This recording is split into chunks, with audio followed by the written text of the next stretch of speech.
എല്ലാ കൂട്ടുകാർക്കും നല്ലൊരു രാത്രി ആശംസിച്ചുകൊണ്ട് മാമ്പഴത്തിന്റെ പുതിയ വീഡിയോയിലേക്ക് സ്വാഗതം. നമുക്ക് നേരെ ആദർശിന്റെ നയനയുടെ നാളത്തെ പ്രമോ വിശേഷത്തിലേക്ക് പോയാലോ. നാളത്തെ പ്രമോ വിശേഷത്തിൽ കാണിച്ചിരിക്കുന്ന അനി നന്ദുവിനെ കാണാനായിട്ട് ചെല്ലുന്നുണ്ട്. പിന്നീട് തന്റെ മനസ്സുള്ള സങ്കടങ്ങളൊക്കെ നന്ദുവിനോട് തുറന്നു പറയാണ്. അതിന്റെ വിശേഷങ്ങളും അതോടൊപ്പം തന്നെ മൂർത്തി മുത്തശ്ശനെ നോക്കാനായിട്ട് പുതിയ ഡോക്ടർ വരുന്നുണ്ട്. അപ്പൊ മൂർത്തി മുത്തശ്ശന്റെ ഇപ്പോഴത്തെ അവസ്ഥയ്ക്ക് വല്ല മാറ്റവും സംഭവിക്കോ? ഒരു പ്രശസ്തനായ ഡോക്ടറെ തന്നെയാണ് ആദർശ് കൊണ്ടിരുന്നത്. അങ്ങനെ ഡോക്ടർ വന്നിട്ട് ചില കാര്യങ്ങളൊക്കെ അവരോട് സംസാരിക്കുന്നുണ്ട്.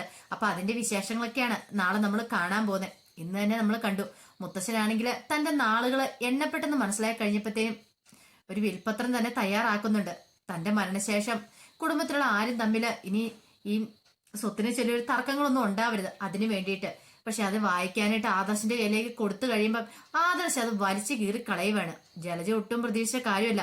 ജലജ ഏറെ പ്രതീക്ഷയായിരുന്നു ജലജയ്ക്ക്. ജലജയാണല്ലോ ഇതിന്റെ പിന്നിലെ മാസ്റ്റർ ബുദ്ധി എന്ന് പറഞ്ഞിട്ടുണ്ടെങ്കിൽ എങ്ങനെ അച്ഛനെ കൊണ്ട് വിൽപത്രം എഴുതിക്കണം, തങ്ങൾക്ക് കിട്ടാനുള്ള സ്വത്തൊക്കെ കിട്ടുവാണെങ്കിൽ തങ്ങൾക്ക് അടിച്ചുപൊളിച്ച് ജീവിക്കാം, ആ ഒരു ചിന്തയായിരുന്നു ഉണ്ടായിരുന്നേ. ജലജയുടെ എല്ലാ പ്രതീക്ഷകളും ഒരു നിമിഷം കൊണ്ട് ചീട്ടുകൊട്ടാരം പോലെ തകർന്നടിഞ്ഞു പോവാണ്. ആ വലിച്ചു കീറി കഴിഞ്ഞ് മുത്തശ്ശൻ പെട്ടെന്ന് ചോദിച്ചു, നീ എന്ത് പരിപാടി ആദർശെ കാണിച്ചെന്ന് ചോദിക്കുകയാണ്. ഇത് കേട്ടത് ആദർശ് പറഞ്ഞു, ഇപ്പൊ ഇവിടെ വിൽപത്രത്തിനൊന്നും ഒരു ആവശ്യമില്ല, മുത്തശ്ശൻ ഈ പറയുന്ന ഒരു കുഴപ്പമില്ല. മുത്തശ്ശൻ ഇന്നോ നാളെയോ മരിക്കുമെന്ന് പറഞ്ഞുകൊണ്ട് ഇങ്ങനെ വിൽപത്രം എഴുതേണ്ട ആവശ്യമില്ല. അല്ലെങ്കിൽ എന്തിനാ വിൽപത്രമൊക്കെ എഴുതുന്നേ? ആർക്ക് ഇവിടെ എന്ത് സംഭവിച്ചാലും വിൽപത്രത്തിന്റെ ആവശ്യമൊന്നുമില്ല. എല്ലാവരും ഒരുമിച്ച് സന്തോഷത്തോടെ ഇത്രയും കാലം എങ്ങനെയാണ് മുന്നോട്ട് പോയത് അതുപോലെ തന്നെ ഇനിയും മുന്നോട്ട് പോകുന്നു പറയാണ്. ഇത് കേട്ടൻ ദേവയാനിക്കും ഭയങ്കര ഇഷ്ടപ്പെട്ടു. ആദർശേ, ഇപ്പോഴാണ് നിന്നെക്കുറിച്ച് എനിക്ക് കൂടുതലും മതിപ്പ് തോന്നുന്നത്. നീ പറഞ്ഞത് മോനെ ശരിയായിട്ടുള്ള കാര്യം. അല്ലെങ്കിലും ഇപ്പോഴെന്തിനെങ്കിലും വിൽപത്രത്തിന്റെ ആവശ്യം? മുത്തശ്ശിയുടെയും കണ്ണ് നിറഞ്ഞു പോയി. കാരണം ഇത്രയും ഒരു വലിയ കാര്യം മുത്തശ്ശൻ ചെയ്യുന്ന ഒരിക്കൽ പോലും മുത്തശ്ശി പ്രതീക്ഷിച്ചില്ല. വക്കീലിനെ വിളിച്ചെങ്കിലും ഇങ്ങനെ വിൽപത്രം എഴുതി ഓരോ മക്കളുടെ പേരിൽ സ്വത്തുക്കളെ വീതം വെച്ച് വെക്കൂന്നുള്ളത് അതൊരു പക്ഷെ താൻ ഇന്നോ നാളെയോ മരിക്കുമെന്നുള്ള ഒരു കാര്യം കൊണ്ടായിരിക്കും മുത്തശ്ശൻ അങ്ങനെ ചെയ്തേ. പക്ഷെ അത് ആർക്കും അങ്ങനെ പെട്ടെന്നൊന്നും അംഗീകരിച്ചു കൊടുക്കാൻ പറ്റുന്ന കാര്യമായിരുന്നില്ല. പിന്നീട് ആദർശ് ചെയ്ത പരിപാടി എല്ലാവരും ന്യായീകരിക്കുകയാണ് ചെയ്തത്. പക്ഷെ ജലജയ്ക്ക് മാത്രം അതൊന്നും ഇഷ്ടപ്പെട്ടില്ല. കൃത്യസമയത്തിന് അവൻ കയറി വന്ന് ആ നശിപ്പിച്ചെന്ന്. പിന്നീട് വക്കീലിനോട് ആദർശ് പറഞ്ഞതേ, ആ മുത്തശ്ശന്റെ മനസ്സിന്റെ ഒരു ടെൻഷൻ കൊണ്ടാ മുത്തശ്ശൻ ഇങ്ങനെയൊക്കെ ചെയ്തത്.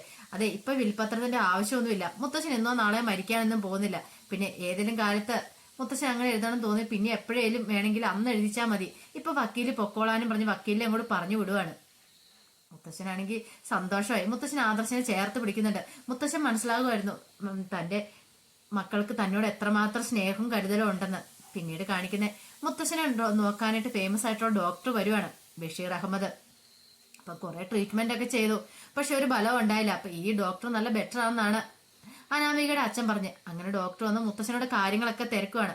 ആദ്യം തന്നെ മുത്തശ്ശനോട് പറഞ്ഞു, നമുക്ക് വിൽ പവർ ആണ് വേണ്ടത്. അതായത് മനസ്സിന്റെ ശക്തി, മനഃശക്തിയാണ് ഇനി ഏറ്റവും പ്രധാനം. തനിക്ക് ഒന്നുമില്ല എന്ന് ചിന്തിച്ചാൽ തന്നെ നമ്മുടെ പകുതി രോഗം പമ്പ കിടക്കുമെന്ന് പറഞ്ഞു. പിന്നെ മുത്തശ്ശന്റെ ആ റിപ്പോർട്ട്സ് എല്ലാം എടുത്ത് വായിച്ചു നോക്കുവാണ്. ഈ സമയത്ത് ജലജ അബിയോട് പറയുന്നുണ്ട്, എടാ മോനെ, ഇപ്പൊ തന്നെ കണ്ടു ഡോക്ടർ പറയും, ഇത് അധികം നാള് മുന്നോട്ട് കൊണ്ടുപോകാൻ പറ്റില്ല, ഇത് ലാസ്റ്റ് സ്റ്റേജ് ആണെന്നൊക്കെ. പക്ഷെ അവരുടെ ആ പ്രതീക്ഷകളൊക്കെ തെറ്റിച്ചുകൊണ്ടാണ് മുത്തശ്ശനെ കുറിച്ചുള്ള കാര്യങ്ങൾ ഡോക്ടർ പറഞ്ഞു, ഇതൊക്കെ നമുക്ക് ശരിയാക്കാവുന്ന കാര്യമുള്ളൂ, ഇത് അവസാന സ്റ്റേജ് ഒന്നുമല്ല, ഇനിയും നമുക്ക് ഇഷ്ടം പോലെ സമയമുണ്ടെന്ന് പറയാണ്. നല്ല രീതിയിൽ മുന്നോട്ട് പോവാണെങ്കിൽ ഒന്നും സംഭവിക്കില്ല എന്ന്. ഇത് കേട്ടതും വീട്ടിലെല്ലാവർക്കും ഭയങ്കര സന്തോഷമാവുന്നുണ്ട്. എല്ലാവരും കേൾക്കാൻ കാത്തിരുന്ന നല്ലൊരു വിശേഷം തന്നെയായിരുന്നല്ലോ അത്, മുത്തശ്ശന് ആപത്തൊന്നും സംഭവിക്കരുതെന്നുള്ളത്. പിന്നീട് മുത്തശ്ശനകത്തേക്ക് പോയി കഴിയുമ്പോൾ ഡോക്ടർ എല്ലാവരോടുമായിട്ട് പറയുന്നുണ്ട്, അദ്ദേഹത്തിന്റെ വിൽ പവർ കൊണ്ട് മാത്രമാണ് അദ്ദേഹം ഇത്രയും പിടിച്ചു തന്നെ. അത് മാത്രമല്ല, ഇനി നമുക്ക് കൊടുക്കാൻ പറ്റുന്ന സന്തോഷമാണ്. അതിനേക്കാൾ നല്ലൊരു മെഡിസിൻ വേറെ ഇല്ല. അദ്ദേഹത്തിന് വേദനിപ്പിക്കുന്ന ഒരു കാര്യങ്ങൾ ഈ കുടുംബത്തിൽ ഉണ്ടായിക്കൂടാ. അങ്ങനെ ഉണ്ടായാൽ തന്നെയും ഒരു കാരണവശാൽ അത് അദ്ദേഹത്തോട് പറയരുത്. പിന്നെ ഇതൊക്കെ നമുക്ക് മാറ്റിയെടുക്കാവുന്നല്ലേ ഉള്ളൂ. അതുകൊണ്ട് ധൈര്യമായിട്ട് ഇരിക്കാനും പറഞ്ഞുകൊണ്ട് ആശ്വാസവാക്കുകളും പറഞ്ഞ് മുത്തശ്ശന് കൊടുക്കുന്ന ട്രീറ്റ്മെന്റിനെ കുറിച്ചുള്ള വ്യക്തമായിട്ടുള്ള നിർദ്ദേശങ്ങളൊക്കെ കൊടുത്തിട്ടാണ് അവിടുന്ന് പോകുന്നത്. അങ്ങനെ ഇറങ്ങി കഴിഞ്ഞപ്പോൾ തന്നെ ആദർശിന്റെ അച്ഛൻ പറഞ്ഞു, അതെ പറഞ്ഞു കേട്ടല്ലോ ഡോക്ടർ, ഇനി എല്ലാവരും കരുതി വേണം ഇരിക്കാനായിട്ട്. ഇവിടെ മുത്തശ്ശന് ഏറ്റവും കാര്യം എന്ന് പറഞ്ഞിട്ടുണ്ടെങ്കിൽ ആരെയാണെന്നറിയാം, നയനമോളെയാണ്. അപ്പൊ നയനമോളെ വേദനിപ്പിക്കുന്ന കണ്ടാല ഏറ്റവും കൂടുതൽ അച്ഛന് സങ്കടമൊക്കെ വരുന്നത്. അതുകൊണ്ട് ദേവേനി, നീ ഒരു കാര്യം പ്രത്യേകം ശ്രദ്ധിക്കണം. ഇനി ഒരു കാരണവശാലും നയനമോളെ വേദനിപ്പിക്കുന്ന ഒരു രീതിയിലുള്ള സംസാര പെരുമാറ്റം കൂടെ ഉണ്ടാകരുത്. അത് അച്ഛനെ സംബന്ധിച്ചോളം വേദനാജനകമായിരിക്കും. ആദർശനോട് എനിക്ക് അത് തന്നെ പറയാനുള്ളത്. നീയും നയനും നല്ല രീതിയിൽ ജീവിച്ച് കാണാനായിട്ടാ അച്ഛൻ ആഗ്രഹിക്കുന്നത്. അതുകൊണ്ട് അങ്ങനെ ഒരു നല്ല ജീവിതമാണ് നിങ്ങൾ തമ്മിൽ ജീവിച്ച് കാണിച്ചു കൊടുക്കണ്ടേ, എന്നാലും മുത്തശ്ശന്റെ മനസ്സിന് സന്തോഷമാവുള്ളൂ എന്നൊക്കെ പറയുന്നുണ്ട്. ഇതെല്ലാം കേട്ട് കഴിഞ്ഞപ്പോ തന്നെ ആദർശന് ഒരു കാര്യം മനസ്സിലായി. കാരണം മുത്തശ്ശന്റെ സന്തോഷത്തിന് വേണ്ടി താൻ ഇനി മുന്നോട്ട് അഭിനയിച്ചേ പറ്റുള്ളൂ, അല്ലെങ്കിൽ ഒരു പക്ഷെ മുത്തശ്ശന്റെ ജീവൻ തന്നെ അപകടത്തിലാവുന്നു. പിന്നീട് കാണിക്കുന്ന നന്ദുവിനെ കാണാനായിട്ട് അനി ചെല്ലുന്നുണ്ട്. അനിയുടെ മനസ്സിൽ ആകപ്പാടെ ഒരു ടെൻഷനൊക്കെ ആയിരുന്നു. മുത്തശ്ശനെ കുറിച്ചുള്ള കാര്യങ്ങളൊക്കെ ഓർത്തിട്ട് ഒരു സമാധാനം ഇല്ലായിരുന്നു. അത് മാത്രല്ല, വീട്ടിലാണെങ്കിൽ അനാമികനെ കല്യാണം കഴിക്കാനായിട്ട് നിർബന്ധിക്കുന്നു, എത്രയും പെട്ടെന്ന് തന്നെ വിവാഹം നടത്താനായിട്ട്. അപ്പൊ നന്ദുവിനോട് ഈ കാര്യങ്ങളെ കുറിച്ച് സംസാരിക്കാനായിട്ട് നേരെ നന്ദുവിന്റെ അടുത്തേക്ക് ചെല്ലുവാണ്. അപ്പൊ നന്ദു എല്ലാം കേട്ട് കഴിഞ്ഞപ്പോ അനിയോട് പറഞ്ഞു, അതെ ഒരു കാര്യം ഞാൻ പറയാം അനി, ഇനിയിപ്പോ ഈ ഇങ്ങനത്തെ കാര്യങ്ങളൊക്കെ പറഞ്ഞ് നീ എന്റെ ഒപ്പം വരണ്ടെന്ന് പറയണം. അതെന്താ നന്ദു നീ അങ്ങനെ പറഞ്ഞേ? അതല്ല, ഇങ്ങനത്തെ കാര്യങ്ങളൊക്കെ ഷെയർ ചെയ്യേണ്ട ഇനിയിപ്പോ അനാമികയോടാണ്. നിന്റെ ഭാര്യയാൻ പോകുന്ന അനാമികയല്ലേ, അപ്പൊ അവളോട് വേണം ഈ കാര്യങ്ങളൊക്കെ ഷെയർ ചെയ്യാനായിട്ട്. കുറച്ചാൾ കഴിഞ്ഞിട്ടുണ്ടെങ്കിൽ നിങ്ങളുടെ കല്യാണം നടക്കില്ലേ, കല്യാണം കഴിഞ്ഞ് കഴിഞ്ഞിട്ടുണ്ടെങ്കിൽ നിനക്കിനി എപ്പോഴും എൻ്റെ അടുത്തേക്ക് വരാനൊന്നും പറ്റില്ല. ഞാൻ ഒരു ഫ്രണ്ട് മാത്രമല്ലേ, അതുകൊണ്ട് ഇമാതിരി കാര്യങ്ങളും പറഞ്ഞ് നീ എന്നെ കാണാൻ വരില്ല, എന്നെ അധികം അങ്ങനെ വിളിക്കുകയും ചെയ്യണമെന്ന് പറഞ്ഞ് നന്ദു അങ്ങോട്ട് പോവാണ്. എനിക്കത് സഹിക്കാൻ പറ്റുന്ന കാര്യമായിരുന്നില്ല. എന്തോ നന്ദുവിന്റെ ഇപ്പോഴത്തെ ഈ പ്രവൃത്തികളെ കണ്ട് അനിയുടെ മനസ്സിലും വല്ലാത്തൊരു സങ്കടം വരുന്നുണ്ടായിരുന്നു. അനാമികയായിട്ടുള്ള വിവാഹം വേണ്ടായിരുന്നു, താൻ അവളെ വിവാഹം കഴിക്കണമെന്ന് ഒരിക്കലും ആഗ്രഹിക്കുന്നതല്ല കാര്യമല്ല. പക്ഷെ എന്തോ അപ്രതീക്ഷിതമായിട്ട് ഓരോന്നിങ്ങനെ സംഭവിച്ചു പോവാ. അതൊക്കെ ഓർത്തു കഴിഞ്ഞപ്പം എനിക്ക് നല്ല സങ്കടം ഉണ്ടായിരുന്നു. പിന്നീട് കാണിക്കുന്ന എങ്ങനെയായാലും നവ്യേനെ ഒന്ന് കുടിക്കാൻ മതിയാവുള്ളൂ, അതിനു വേണ്ടിയിട്ടുള്ള പുതിയ തന്ത്രങ്ങളൊക്കെ ആയിട്ട് അഭി മുറിയിലേക്ക് കയറി ചെല്ലുക. ഈ സമയത്ത് നവ്യ കുളിക്കാനായിട്ട് കയറിപ്പോയിരുന്നു. അപ്പൊ ഫോൺ അവിടെ ചാർജ് വെച്ചിട്ടുണ്ടായിരുന്നു. അങ്ങനെ പതുക്കെ പോയി നിൽക്കിയപ്പോൾ ഫോൺ അവിടെ ഇരിക്കുന്നുണ്ട്. ഫോണിന്റെ ലോക്കൊക്കെ മാറ്റിയെടുത്തു.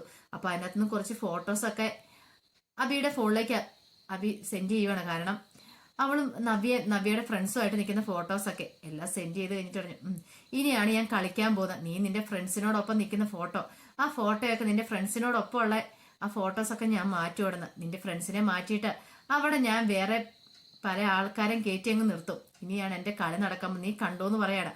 അങ്ങനെ ഇതെല്ലാം അടിച്ചു മാറ്റിയിട്ട് ഒന്നും അറിയത്തില്ലാത്തവിടെ അവിടെ ഇരിക്കുകയാണ്. ഈ സമയത്ത് കുളിയൊക്കെ കഴിഞ്ഞ് നവ്യ അങ്ങോട്ട് ഇറങ്ങി വരുന്നേ.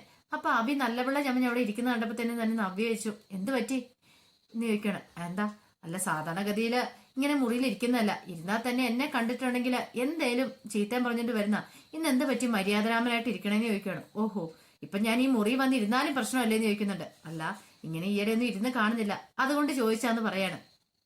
അത് കേട്ട് കഴിഞ്ഞപ്പം അഭി മനസ്സിൽ പറയാം, അതേടി ഇനി അതേ കാലം നീ ഇവിടെ ഈ മുറിയിൽ ഉണ്ടാവത്തില്ല, അതിനുള്ള പരിപാടികളൊക്കെ ഞാൻ മെനഞ്ഞു കഴിഞ്ഞിട്ടുണ്ട്.